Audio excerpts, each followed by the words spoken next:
नमस्कार दोस्तों। आज 11 अगस्त 2020 के करंट अफेयर्स के कुछ इम्पोर्टेंट क्वेश्चन दिए हुए हैं। चलिए हम शुरुआत करते हैं। पहला क्वेश्चन है आपका, पीएम नरेंद्र मोदी ने कितने रकम के एग्रीकल्चर इंफ्रास्ट्रक्चर फंड 9 अगस्त 2020 को लॉन्च किया? आपका सही जवाब है 1,00,000 करोड़ रुपए। यहाँ पर हम आपको बता दें कि क्या है एग्रीकल्चर इंफ्रास्ट्रक्चर फंड। यह फंड कोरोना वायरस संकट के प्रभाव को कम करने के लिए सरकार द्वारा जारी 20 लाख करोड़ रुपए के तहत पैकेज का एक हिस्सा है। एग्री इंफ्रा फंड की अवधि साल 2009 तक यानी 10 साल तक के लिए है।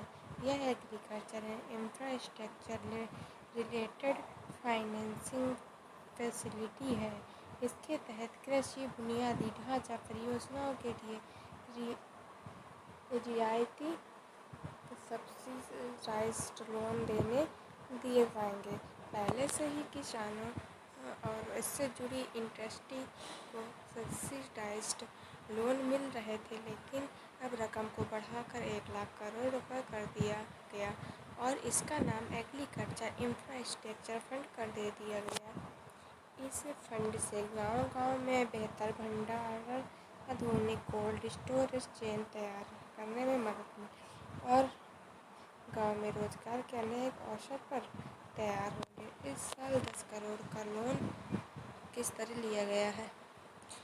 बता दें कि एग्रीकल्चर इंफ्रास्ट्रक्चर फंड में 1,00,000 करोड़ रुपए बैंकों और वित्तीय संस्थानों द्वारा primary agri credit societies, farmer groups, farmer producer organization, agri उद्यमियों, स्टार्टअप्स और एग्रीटेक से जुड़े लोगों को लोन के रूप में उपलब्ध करवाए जाएंगे। मौजूदा वित्त वर्ष में 10 करोड़ और अगले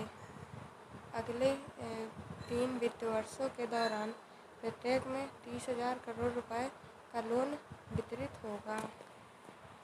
आपका अगला क्वेश्चन है,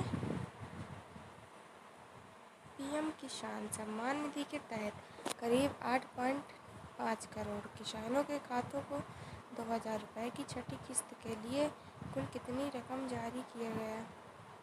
आपका सही जवाब है 17 करोड़ रुपये। यह किस्त किसानों के खातों में तुरंत प्रभाव से ट्रांसफ़र की गई है। बीते 1.5 साल में योजना के माध्यम से 75,000 करोड़ रुपए सीधे किसानों के बैंक के खाते में जमा हो चुके हैं। आपका अगला क्वेश्चन है, दुनिया के सबसे शक्तिशाली रॉकेट SN5 स्टारशिप के प्रोटोटाइप के किस अंतरिक्ष कंपनी ने टेस्ट किया है? आपका सही जवाब है स्पेस एक्स। यहाँ पर हम आपको बता दें कि स्पेस एक्स ने 4 अगस्त 2020 को इस प्रोटोटाइप को लॉन्च किया है। वैसे यह 500 फीट की ऊंचाई तक गया है और इसके बाद इसने सेफली लैंडिंग की, लेकिन प्रयोग सफल हुआ है। क्या है स्टारशिप? यहाँ हम बताते हैं आपको। स्टारशिप एक तरह से स्पेस क्राफ्ट होगा। यह काफ़ी लोड लेकर ट्रैवल कर पाएगा। अब तक दुनिया का सबसे शक्तिशाली रॉकेट फाल्कन हेवी है, लेकिन यह भी भारी कार्गो लेकर इंटरप्लेनेटरी मूवमेंट नहीं कर सकता है। मतलब यहाँ से चंद्रमा और चंद्रमा से यहाँ तक, यह कहे तो पृथ्वी से मंगल ग्रह और मंगल ग्रह से पृथ्वी तक। इसीलिए स्पेस एक्स स्पेसशिप को बनाने का काम कर रहा है जो अर्थ ऑर्बिट, मून और मार्स तक क्रू और कार्गो ले जा सकेंगे। इसलिए स्पेस एक्स दुनिया का सबसे ताकतवर यानी पावरफुल लॉन्च व्हीकल तैयार कर रहा है। इसकी क्षमता अर्थ ऑर्बिट में 100 मीट्रिक टन 1,00,000 किलोग्राम ले जाने की होगी। हमारा सपना मार्स पर जाने का और सोलर सिस्टम के एक्सप्लोर करने का। SN5 स्टारशिप को प्रोटोटाइप स्टेनलेस स्टील का बना हुआ है। हालांकि आगे हमें देखने को मिला है कि इसके डिज़ाइन में काफ़ी चेंज है। R4 ड्रैगन सस्ता रॉकेट बनाने का काम कैसे हुआ ये बताती हूँ। इसे डेवलपमेंट करने का काम वर्ष 2012 से चल रहा है। यहाँ पर यह भी बात ध्यान में रखने की है कि शक्तिशाली रॉकेट बनाने से ज़्यादा मुश्किल नहीं है, लेकिन उसे R4 ड्रैगन बनाना मुश्किल है। R4 ड्रैगन बनाने के लिए ही N5 स्टारशिप के प्रोटोटाइप को हाइट पर भेजा गया है और फिर इसे सेफली उतारा गया है। दरअसल ज़्यादातर जो कास्ट आता है वो लॉन्च व्हीकल रॉकेट पर आता है, आमतौर पर, जैसे कि इशारा भी करता है कि एक रॉकेट से कोई सैटेलाइट अंतरिक्ष में भेजा गया हो तो वह नीचे गिरकर नष्ट हो जाता है। अगले लॉन्च के किसी लिए उसी डिज़ाइन के दूसरे रॉकेट का इस्तेमाल होता है, लेकिन अगर वह रॉकेट वापस सेफली पृथ्वी पर लैंड कर जाए तो काफ़ी खर्च बच जाएगा। यही का पिछले सालों से कुछ स्पेसएक्स कर रहा है। इंडिया में इसरो ने भी रियूजेबल रॉकेट ट्रायल किया है और स्पेस एक्स की योजना की वर्ष 2022 तक मार्स तक कार्गो मिशन भेजा जाएगा। वर्ष 2024 तक मनुष्य विमान को ही भी भेजा जाएगा। इसी के लिए SN5 स्टारशिप बनाने का काम चल रहा है। इससे काफ़ी हेवी पेलोड वाले सैटेलाइट भी भेजे जा सकेंगे। आपका अगला क्वेश्चन है, विश्व आदिवासी दिवस international day of the bird in test कब मनाया जाता है? आपका सही जवाब है 9 अगस्त। यहाँ पर हम आपको बता दें, दिस ईयर्स थीम इज कोविड-19 एंड इंडिजिनस पीपुल्स रेजिलेंस। कोविड-19 एंड पीपुल्स रेजिलेंस सेंस 2011 के भारत में करीब 12 करोड़ आदिवासी रहते हैं। ये कुल जनसंख्या का 8.6% है। पूरे विश्व में 476 मिलियन आदिवासी समुदाय के लोग हैं, जो पूरे विश्व की जनसंख्या वर्ल्ड पॉपुलेशन का 6% है। आपका अगला क्वेश्चन है, बिहार पृथ्वी दिवस कब मनाया जाता है? आपका सही जवाब है 9 अगस्त। यहाँ पर हम आपको बता दें, इस दिवस पर जल जीवन हरियाली अभियान के तहत धरती को बचाने का संकल्प के तहत पौधारोपण का अभियान चलाया जा रहा है। राज्य भर में 2.51 करोड़ पौधे लगाने के लक्ष्य पर रखा गया है। इस साल पृथ्वी पर दिवस का थीम क्लाइमेट एक्शन है। इससे पहली बार 1970 में मनाया गया था। इसका मुख्य उद्देश्य पर्यावरण संरक्षण के प्रति लोगों का जागरूक बनाना है। बिहार के गवर्नर हैं फागू चौहान, मुख्यमंत्री नीतीश कुमार। आपका अगला क्वेश्चन है, राष्ट्रीय हथकरघा दिवस कब आयोजित हुआ है?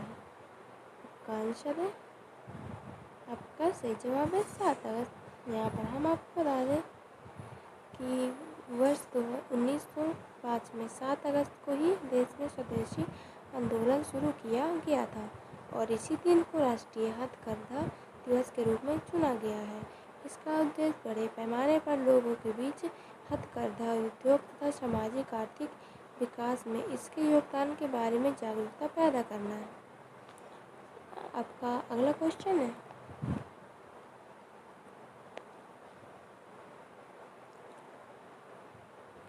भारत छोड़ो आंदोलन की 78वीं वर्षगांठ कब मनाई जाती है?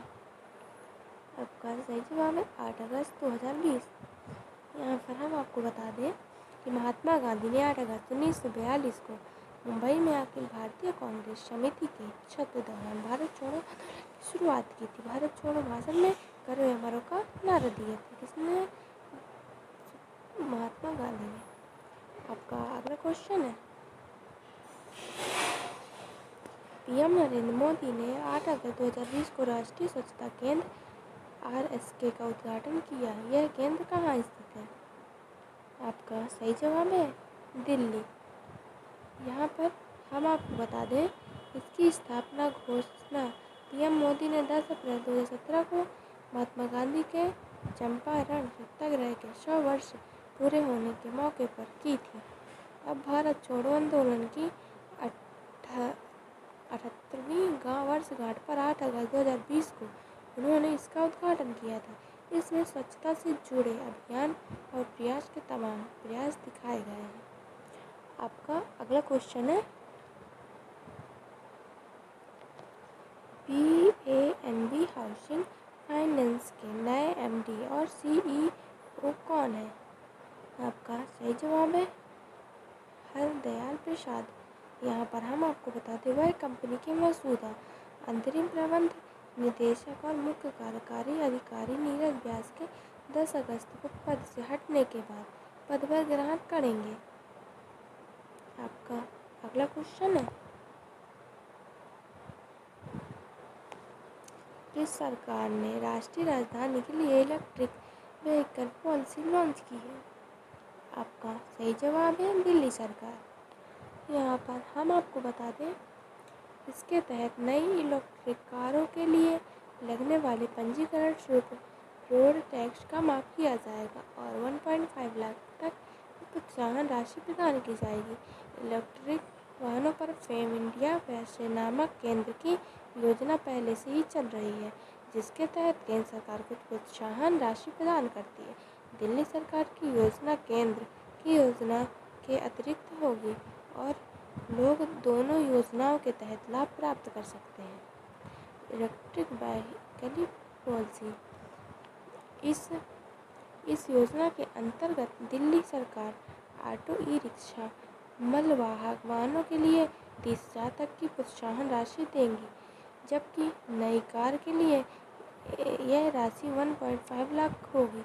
नई EV नीति का उद्देश्य 2024 तक 25% इलेक्ट्रिक वाहनों को दिल्ली की सड़कों पर उतारना है, जो वर्तमान में राष्ट्रीय राजधानी में केवल 0.29% है।